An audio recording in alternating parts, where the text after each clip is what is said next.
உங்களுக்கு ரெண்டா தம்பி மின்சார கட்டணம் விலை உயர்வு, பெட்ரோல் டீசல் விலை குறைப்பு, தொழில் மட்டுமே செயலில் இல்லை. சொன்ன வாக்குறுதி எதுவுமே நிறைவேற்றியா? ஆச்சரியம் வாழ தம்பி.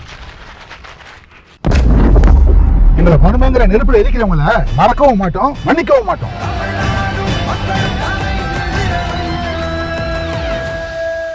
புனரமைக்கிறேன், கோயில்களை புனரமைக்கிறேன்னு சொல்லி பல லட்சங்களை போடுறாரு. மிஞ்சி போனால் அதில் புனரமைப்பதற்கு ஒரு பெரிய கோயிலாக இருந்தால் அதில் 1 கோடி அப்படின்னா இவர் 5 கோடின்னு போடுறாரு. மிச்சம் 4 கோடி எங்கே போகுதுன்னு தெரியல. டெய்லி அந்த கோயிலில் வர்ற உண்டியல் காணிக்கை இது வரைக்கும் கணக்கு கொடுத்துருக்கிறாரா? கோவிலுக்கு போகிற உண்மையான இந்துவாக நீ இருந்தால் என்டிஏ கூட்டணிக்கு தான் நீ உன்னுடைய வாக்கை கொடுப்ப. மீறி நீங்கள் வேற ஏதாவது வாக்கு போட்டீங்கன்னா திமுக கூடவே இருந்து ஒழிக்கிறது தான் நல்லது. எதிர்த்து ஒழித்தா கஷ்டம். அதனால எப்பவுமே கூட இருந்து கழுத்த இருக்கிறது தான் நல்லதுன்னு சொல்லுவாங்க தெரியும், ஒரு பழமொழி. அந்த மாதிரி ஸ்டாலினை வச்சுக்கிட்டு இவங்க அழகாக சொல்லி முடிச்சிட்டாங்க. ரொம்ப அருமையான காரியத்தை செய்தாங்க. இப்போ அண்ணனா மாறிட்டார். அண்ணானா அந்த அண்ணா நினச்சிக்க போறீங்க. இந்த அண்ணன் வேற, இது அண்ணன், அது அண்ணா. அடுத்து யார் வர போறா? அவர் இல்ல முதலமைச்சர். இப்ப நீங்க அண்ணனா கூப்பிட்டீங்கன்னு சொன்னீங்கல்ல, அவரு தாங்க முதலமைச்சர். இவர் இல்ல, அப்பா வீட்டுக்கு போயிடுவாரு, அண்ணன் தான் முதலமைச்சரா இருப்பாரு. அதுக்குதான் இந்த கதை. ஒரு அம்மா நீங்க சொன்ன மாதிரி அவங்க என்ன பண்றாங்க, கொடுக்குறாங்க. நானும் அந்த காணொலியை பார்த்தேன். அது என்ன வேண்டா வெறுப்போட இப்படி வாங்கி தூக்கி இப்படி கொடுத்துட்டா மனு எதுக்கு கொடுக்குறாங்க? நீ ஏதாவது நன்மை செய்வேன்றதுக்காக கொடுக்குறாங்க. அந்த நன்மை அது நின்று அந்த அம்மா கேட்டுருக்க கூட நீ பார்க்கணும்னு உனக்கு எண்ணம் இல்லை. ஏன் ஒரு நிமிஷம் நின்று என்னம்மா எழுதியிருக்கீங்க இதில்? உன் குடும்பம் மட்டும் நல்லா இருக்கணும், நீ மட்டும் நல்லா இருக்கணும், மக்கள் எப்படி வேணா கெட்டு போட்டோம். அதை வாங்கி அந்த கொடுக்குற ஸ்டைலை பார்க்கும்போது எனக்கே அசிங்கமாக இருந்தது. இதில் இருந்தாலும் ஒரு மனுஷனான்னு கேட்கணும் போல எனக்கு என்ன இருந்தது. 234 சீட்டு யாருக்கு தான்? திமுக தாங்க. வேற யாரும் ஜெயிக்கக்கூடாது, வேற யாரும் வந்துடக்கூடாது. நாங்கள் மட்டும்தான் ஆட்சி செய்வோம். இருக்கிற கொஞ்ச நெஞ்சத்தை தமிழ்நாட்டில் உள்ளது எல்லாத்தையும் சுரண்டி நாங்கள் வெளிநாட்டுக்கு அனுப்பிடுவோம்.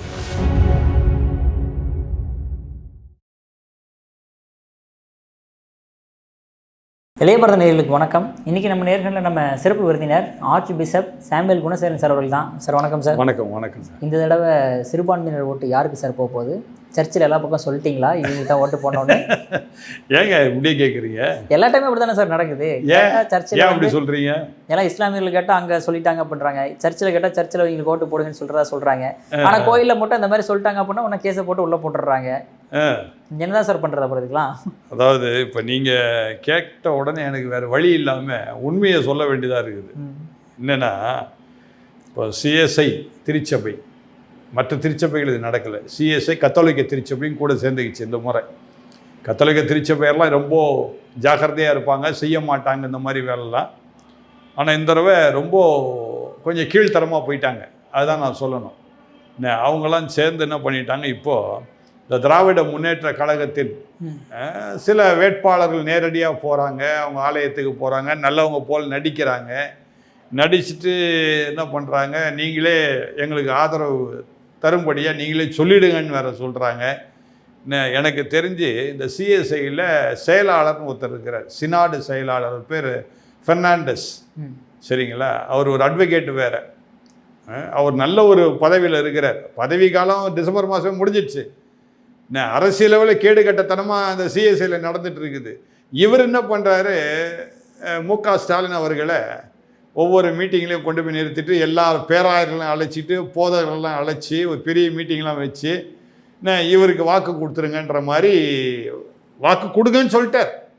கொடுத்த மாதிரி இல்லை, வாக்கு கொடுங்கன்னு சொல்லி கோயம்புத்தூரில் சொல்லிட்டாரு, ஈரோட்டில் சொல்லிட்டாரு, கன்னியாகுமரியில் சொல்லிட்டாரு. இப்போது சேலத்தில் ஸ்டாலின் வரல, அவருக்கு பதிலாக அந்த வேட்பாளர் வந்துட்டார்.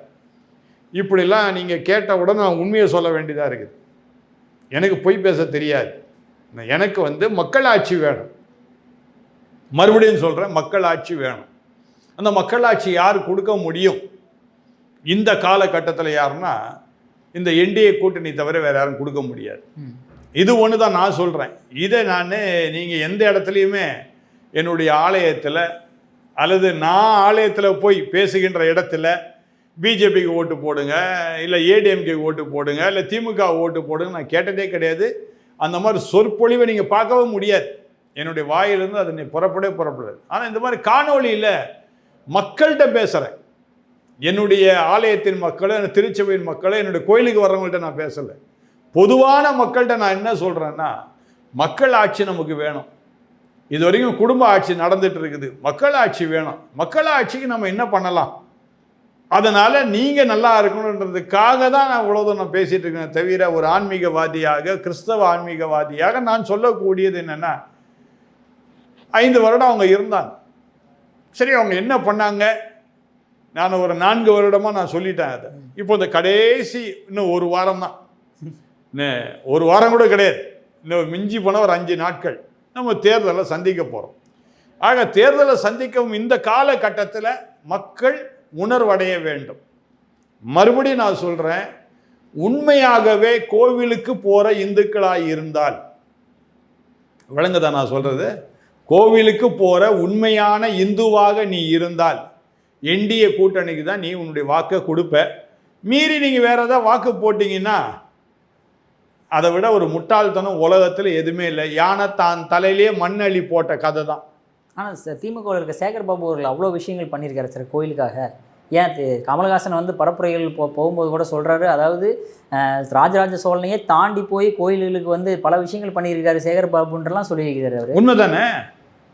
உண்மைதானேங்க. அவர் தான் இந்து அறநிலையத்துறை அமைச்சர். என்ன பண்ணுறாரு, புனரமைக்கிறேன், கோயில்களை புனரமைக்கிறேன்னு சொல்லி பல லட்சங்களை போடுறாரு. மிஞ்சி போனால் அதில் வந்து புனரமைப்பதற்கு ஒரு பெரிய கோயிலாக இருந்தால் அதில் 1 கோடி அப்படின்னா இவர் 5 கோடின்னு போடுறாரு. மிச்சம் 4 கோடி எங்கே போகுதுன்னு தெரியல. சரி, இதெல்லாம் விடுங்க. டெய்லி அந்த கோயிலில் வர்ற உண்டியல் காணிக்கை இது வரைக்கும் கணக்கு கொடுத்துருக்கிறாரா? ஏங்க, உங்கள் பேட்டியிலே பல முறை நான் இதை சொல்லிட்டேன். இப்போ நான் அதுதான் சொல்கிறேன். ஆக ராஜராஜ சோழனை விட அதிகமாக கோயில்களை சந்தித்தவர், கோயிலுக்கு போனவர், கோயிலுக்கு வேண்டிய காரியங்களை செய்தவர் சேகர் பாபு தான். அதில் தவறே கிடையாது. ஆனால் எதற்காக போனார்னு இருக்குது. ராஜராஜ சோழன் என்ன பண்ணார், கோயிலில் போய் சாமி கும்பிட்டாரு, அந்த கோயிலுக்கு வேண்டிய நல்ல பலன்களை செய்யணும்னு நினச்சாரு. ஆனால் அருமையான அமைச்சர் சேகர் பாபு அதை செய்யலை. இந்து அறநிலையத்துறையில் இருக்கிற மக்களை, அந்த இடத்தில் இருக்கிற மக்களுக்கு பயங்கரமான இக்கட்டான காரியங்கள்லாம் செய்தார். எனக்கு தெரிஞ்சே 40 குடும்பத்தில் 1 லட்ச ரூபா வாங்கினாங்க. அவங்களும் நாங்கள் வரி கட்டணும்ல, நாங்கள் கட்டுறோன்னு சொல்லி 1 லட்ச ரூபா கொடுத்தாங்க. மீதம் மறுபடியும் அதில் 10 குடும்பத்துக்கு மறுபடியும் சீல் வச்சு மறுபடியும் 1 லட்ச ரூபா கேட்குறாங்க. இப்படி அட்டூழியம் நடக்குது. இதுதான் நடந்து இந்து அறநிலையத்துறையில் அமைச்சகத்தில் இதான் நடந்து. அமைச்சர் சேகர் பாபு இதுக்கெல்லாம் போனார், ஒத்து போனார். ஆக ராஜராஜ சோழனை விட அதிகமாக ஒரு நாளைக்கு குறைஞ்சது 2 கோயிலுக்கு போனவர் யாருன்னா அருமையான சேகர் பாபு தான். புரியுது சார். அதேமாதிரி இப்போது பிரேமலதா விஜயகாந்த் அவர்கள் பேசின வீடியோவை பார்த்தீங்களா? திடீர்னு ஸ்டாலின் அவர்கள் இருக்கும்போதே வந்து பெண்களுக்கு பாதுகாப்பு இல்லாத மாநிலமாக இருக்குன்ற மாதிரி சொல்லிட்டாங்களே, ஏன் அந்தளவுக்கு வன்மமாக என்ன? வன்மம் இல்லைங்க. அதாவது உண்மையை மறைக்க முடியாது. புரியுதுங்களா? நீங்கள் என்னதான் நடித்து மறைக்கணும்னு நினச்சா கூட இயல்பாக என்ன ஆயிடுது, அந்த அம்மா பெண்ணு தானே, தானே அந்த அம்மா என்ன பண்ணிட்டாங்க, வாய் தவறி அந்த காரியத்தை சொல்லிட்டாங்க. உடனே ஊடகங்கள் இதெல்லாம் பிடிச்சி என்ன பண்ணுறீங்க, உடனே அதை தான் ஃபோக்கஸ் பண்ணி நீங்கள் பேசுகிறீங்க. நீங்கள் அவங்க பொய்யா பேசுறது மட்டும் போடுங்க, உண்மையை தயவுசெய்து போடாதீங்க. அதுதான் நான் சொல்ல வரேன். எதுக்கு அவங்க உண்மையை சொன்னதெல்லாம் நீங்கள் வெளியே கொண்டு வரீங்க? பொய் பேசுறதெல்லாம் போடுங்க, உங்களை வேண்டான்னு சொல்லல. அதுக்கு தானே ஊடகம் இருக்குது. ஸ்டாலின் அவர்களை வச்சுட்டு எப்படி சார் அப்படி சொல்லலாம்? அவங்க ஏங்க யார் இருந்தால் அவங்களுக்கு வந்தது? அவங்க ஏங்க அருமையான கலைஞர் கருணாநிதி எதிராக தானுங்க அந்த கட்சியை ஆரம்பிக்கப்பட்டது. அருமையான விஜயகாந்த் அவர்கள் இருக்கும் பொழுது கலைஞனுடைய கட்சிக்கு எதிராக தானே ஆரம்பித்து அண்ணா திராவிட முன்னேற்ற கழகத்தோடு கூட்டணி வச்சாங்க. காரணமே அதானங்க, எப்படியாவது திமுக ஒழிக்கணும்னு சொல்லி அவங்க செய்தாங்க. இந்த அம்மா என்ன பண்ணுறாங்க, திமுக கூடவே இருந்து ஒழிக்கிறது தான் நல்லது, எதிர்த்து ஒழித்தா கஷ்டம். அதனால எப்பவுமே கூட இருந்து கழுத்த இருக்கிறது தான் நல்லதுன்னு சொல்லுவாங்க தெரியுமா, ஒரு பழமொழி. அந்த மாதிரி ஸ்டாலினை வச்சுக்கிட்டு இவங்க அழகாக சொல்லி முடிச்சிட்டாங்க. ரொம்ப அருமையான காரியத்தை செய்தாங்க.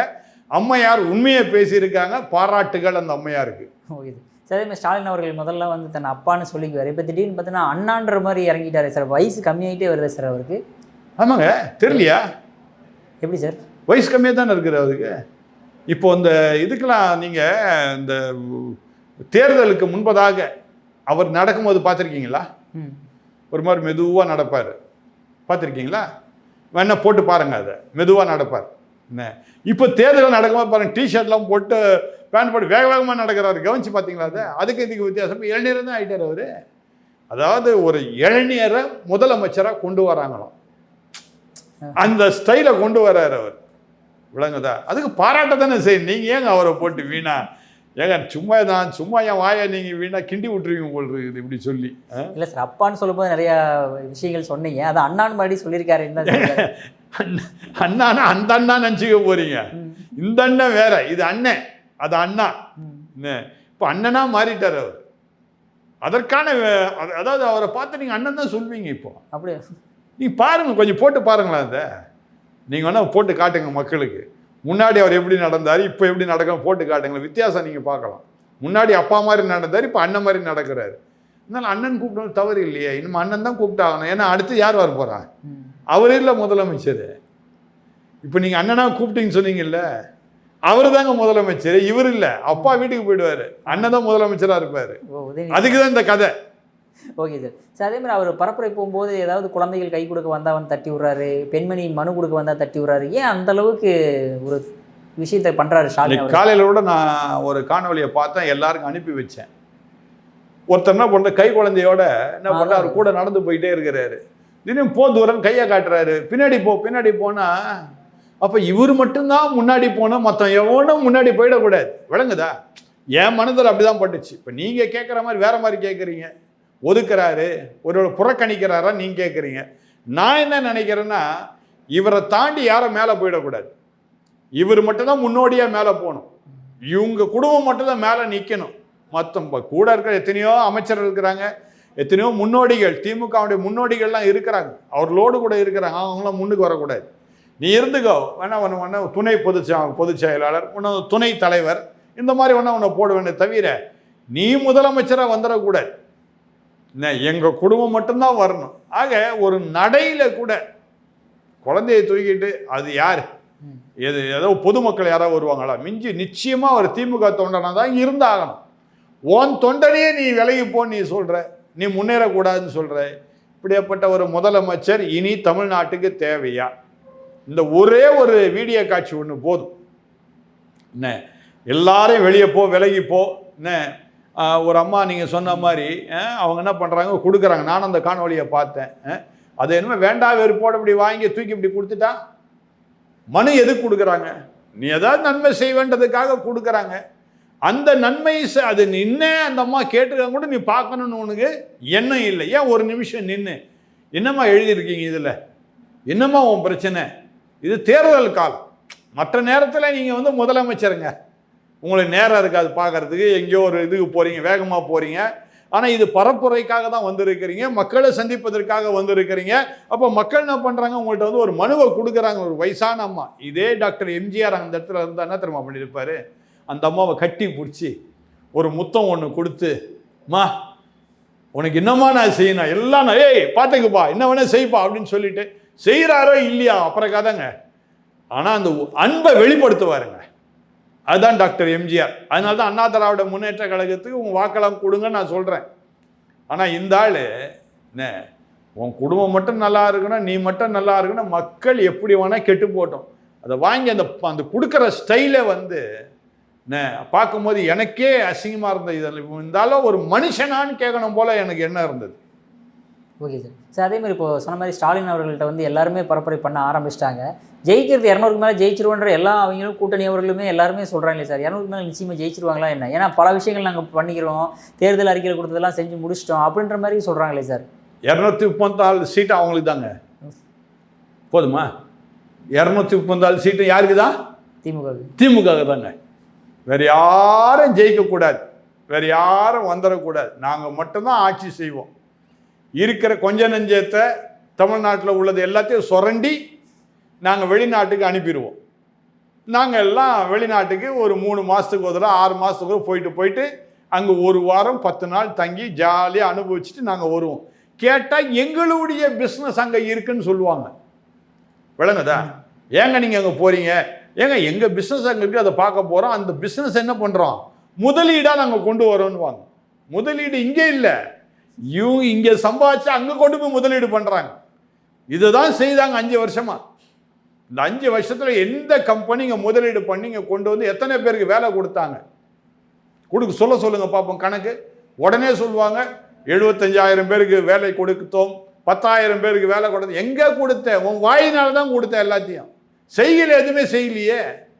அதனால் இவங்க நிச்சயமாக தமிழ்நாட்டை மொத்தமாக 234 தொகுதியில் உள்ள அத்தனையும் இவங்க கைக்கு தான் போகும்.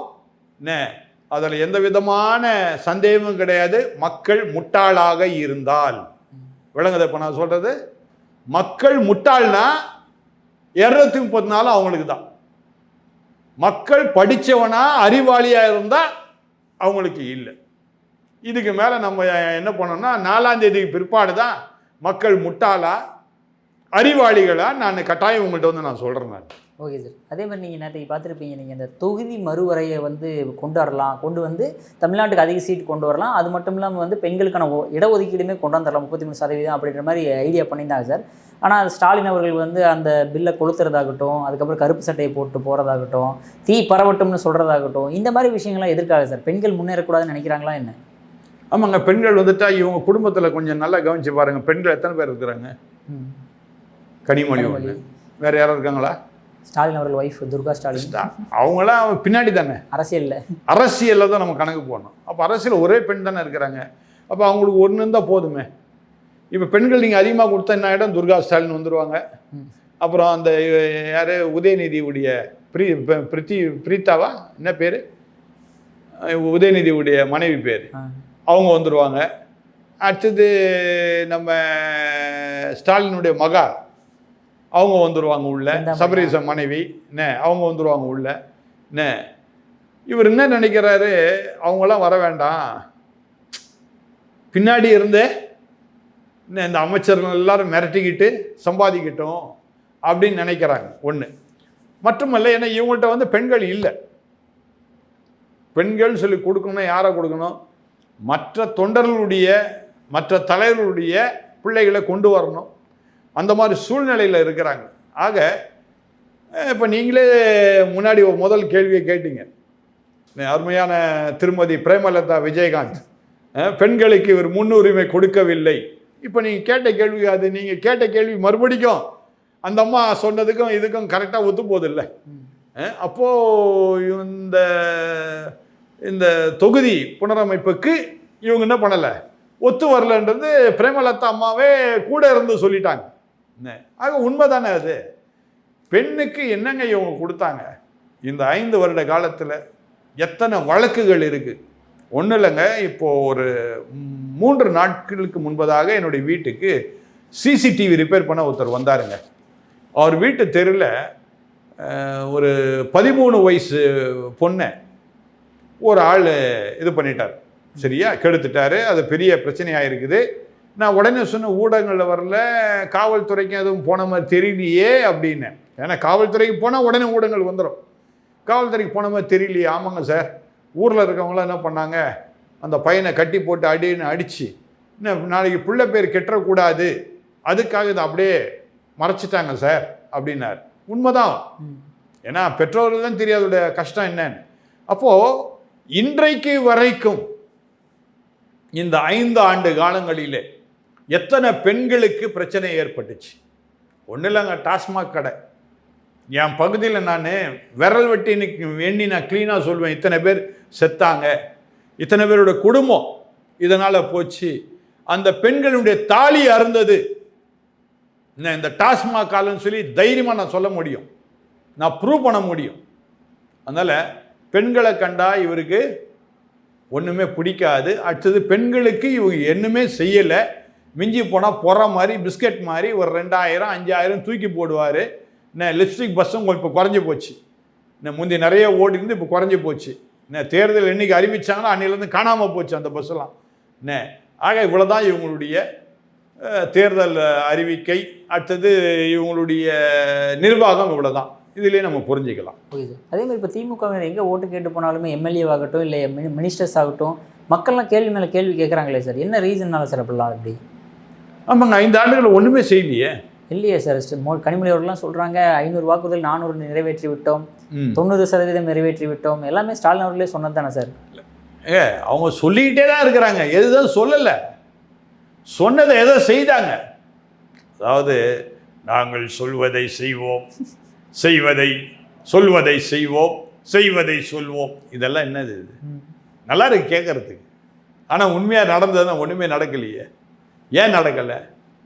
அப்போ இவங்களாம் நடக்க வைக்க முடியாது. இன்னைக்கு காலகட்டம் வேறங்க, அன்னைக்கு இருந்த மக்கள் வேற, இன்னைக்கு இருக்கிற மக்கள் வேறங்க. என்ன, நீங்கள் மக்களையும் முட்டாளாக்க முடியாது. மறுபடியும் நான் சொல்கிறேன், அது இந்து மக்களுக்கு ரொம்ப அறிவு வேணும். மறுபடியும் நான் சொல்கிறேன், என்ன, இன்னைக்கு தமிழ்நாட்டை சீர்திருத்த முடியும்னா அது இந்து மக்களால் மட்டும்தான் முடியும். எனக்கு நல்லா தெரியும். இப்போ கூட ஒரு சின்ன பிரச்சனை ஆச்சு. என் பக்கத்து வீட்டுக்காரர் ஒரு இந்து தான், அவரை தான் நான் கூப்பிட்டேன், எனக்கு கொஞ்சம் உதவி செய்யுங்கன்னு பட்டுன்னு உதவி செய்து முடிச்சிட்டார். என் கூடவே இருந்து எனக்கு உதவி செய்தார். நான் ஒரு கிறிஸ்தவனை தேடலை, நான் ஒரு ஆன்மீகவாதி. ஒரு கிறிஸ்தவனுக்கு நான் கைபேசியில் தொடர்பு கொள்ள, ஒரு இந்துவை கூப்பிட்டேன், உடனே உதவி செய்தாங்க. அதனால் இந்துக்கள்லாம் நல்லவங்க, இந்துக்கள்லாம் நல்லவங்களா இருங்க 23ஆம் தேதி. அதுதான் நான் சொல்ல முடியும். Okay sir. அதே மாதிரி இப்போ மோடி அவர்கள் வந்தார், திடீர்னு ஏன் சார் நாகர்கோயிலில் வந்து ரோட் ஷோ நடத்தினார், கீழே இறங்கி மக்கள்கிட்டலாம் வந்து வாக்கு சேகரிச்சு, என்ன ரீசன் அங்கே மட்டும்? ஏங்க, இப்போ இந்தியாவின் கடைக்கோடி எதுங்க? கன்னியாகுமரி, நாகர்கோயில் இல்லையா? அதாவது கன்னியாகுமரி மாவட்டம். இப்போ காஷ்மீர் மேலே எவ்வளவு அன்பு வச்சிருக்கிறதோ அவ்வளவு அன்பு பாசமும் என்ன பண்ணியிருக்கிறாரு, இந்தியாவின் கடைக்கோடி மக்கள் மேலே அவர் வைத்திருக்கிறார். அதுலேயும் பார்த்தீங்கன்னா அந்த கடைக்கோடி மக்கள் அதிகமானவர்கள் மீனவர் சமுதாயத்தை சார்ந்தவர்கள். அதாவது சமுதாயத்தால் ஒடுக்கப்பட்டவர்களை நேசிக்கின்றவர் அருமையான பிரதமர் மோடி அவர்கள். அதனால தான் தன் இருக்கையை விட்டு கீழே இறங்கி தன்னுடைய பாச உணர்வை, அன்பை மக்களோடு கூட பகிர்ந்து கொண்டார் அருமையான பிரதமர் மோடி அவர்கள். இன்றைக்கு வரைக்கும் எல்லாரும் வந்து ஒரு கட்சிக்கு ஆதரவு கொடுக்குறாங்கன்னா ஏதாவது ஒரு காரியத்திற்காக கொடுப்பாங்க. என்ன, தங்களுக்கு ஏதாவது தேவைக்காக அந்த கட்சிக்கு ஒருவேளை ஆதரவு கொடுப்பாங்க. இன்றைக்கு வரைக்கும் நான் ஆதரவு கொடுக்குறேன்னா அருமையான பிரதமர் மோடி அவர்கள் தான். காரணம் ஒன்றுமே இல்லாதவர், இன்றைக்கு வரைக்கும் தன்னுடைய குடும்பத்தை குறித்து கவலைப்படாதவர், குடும்பத்தின் நிலையை அவர் எதையும் நினைக்கிறதே கிடையாது. ஆனால் மற்றவருடைய குடும்பம் நலமாக இருக்க வேண்டும் என்று சொல்லி விரும்பி தன்னுடைய எல்லா நிலைகளையும் அவர் மாற்றிக்கொண்டு இந்திய தேசம் ஒரு மேன்மையான தேசமாக மாற வேண்டும் என்பதற்காக பல காரியங்களை செய்து இன்று உலக அளவிலே 4வது இடத்திற்கு இந்தியாவை கொண்டு வந்து சேர்த்திருக்கின்றார். அப்பேற்பட்ட அருமையான பிரதமர் எங்கள் நாகர்கோயில் பகுதியில் வந்து கால் மிதித்தில் உங்களுக்கு என்னங்க கஷ்டமாக இருக்குது? எனக்கு ரொம்ப சந்தோஷமாக இருக்குது. என்னுடைய ஊருக்கு அருமையான பிரதமர் அவர் வந்து தன்னுடைய அந்த மண்ணிலே தன்னுடைய காலை மிதித்து விட்டு சென்றிருக்கின்றார். உண்மையாகவே எனக்கு ரொம்ப சந்தோஷங்க அது. Okay sir. அடுத்த விஜய் அவர்கள் பரப்புரையும் போது இப்போ கோலம்லாம் போட ஆரம்பிச்சிட்டாரு. எல்லார் வீட்லையும் விசில் கோலத்தை போடுங்க அப்படின்ற சொல்கிறாரு. எதற்காக சார் அந்த மாதிரி? ஆமாங்க, நேரடியாக நீங்கள் வந்து விசிலை காட்டி இல்லை நேரடியாக விசிலை படம் வரைஞ்சி இல்லை நேரடியாக போஸ்டர் ஓட்டினீங்கன்னா தேர்தல் அதிகாரிகள் வந்து உங்கள் மேலே நடவடிக்கை எடுப்பாங்க. கோலம் போட்டால், விசில் கோலம் போட்டால் வேறு வழியில் நீங்கள் ரோட்டில் போகும்போது விசிலை பார்ப்பீங்க. அன்னைக்கு உங்கள் தேர்தல் அன்றைக்கி அந்த விசிலை பார்த்துட்டு போய் நீங்கள் ஓட்டு போடுவீன்ற எண்ணம் தான். பரவாயில்ல, அவருக்கு அந்த அந்த கிரியேட்டிவ் மைண்டு சினிமா துறையிலேருந்து எப்படி இன்னும் அழகாக வந்திருக்குது. நீங்கள் இப்போ திடீர்னு சொன்னோன்னே இன்னைக்கு காலைல ஒரு காரியத்தை நான் நினச்சேன். இந்த மீனம்பாக்கம் தாண்டி வந்துக்கிட்டு இருந்தேன் இன்னைக்கு காலையில். அங்கே மீனம்பாக்கத்தில் பார்த்தீங்கன்னா மெயின் ரோட்லேயே ஒரு அம்பேத்கர் சிலை இருக்கும். அங்கே திடீர்னு ஒரு கூட்டத்தை பார்க்குறேன். பார்த்தா இந்த விசில் கூட்டம் தான் அங்கே நின்றுட்டு இருக்குது. ஒரு ஏறக்குறைய ஒரு 25-30 பேர் இருப்பாங்க. அவங்கள சுற்றி ஒரு 10-15 காவல்துறை மக்கள் இருந்திருப்பாங்க. இந்த காவல்துறையினர்லாம் என்ன பண்ணுறாங்க, ஒருத்தர் சிரிச்சிக்கிறாங்க. நான் எப்பவும் காவல்துறையை தான் கவனிப்பேன். காவல்துறை சீரியஸ் வந்தால் ஏதோ பிரச்சனை அங்கே. ஆனால் காவல்துறை என்ன பண்ணுறாங்க, சிரிச்சிட்டு இருக்கிறாங்க. இன்னும் இவங்க சிரிக்கிறாங்கன்னு பார்த்தா எல்லாம் பொடி பசங்க, சின்ன பசங்க மிஞ்சி போனால் 15-16 வயசு தாங்க இருக்கும். என்னங்க தெரியும் இந்த பையனுக்கு அரசியலை பற்றி, இல்லை விஜயை பற்றி என்ன தெரியும்? இவனுக்கு தெரிஞ்சது ஒரே ஒரு விஷயந்தாங்க. என்னது? விசில். அந்த விசிலை கரெக்டாக கொடுத்தாங்க பாருங்க தேர்தல் அதிகாரி சின்னம்மா, அவருக்கு ஏற்ற மாதிரி.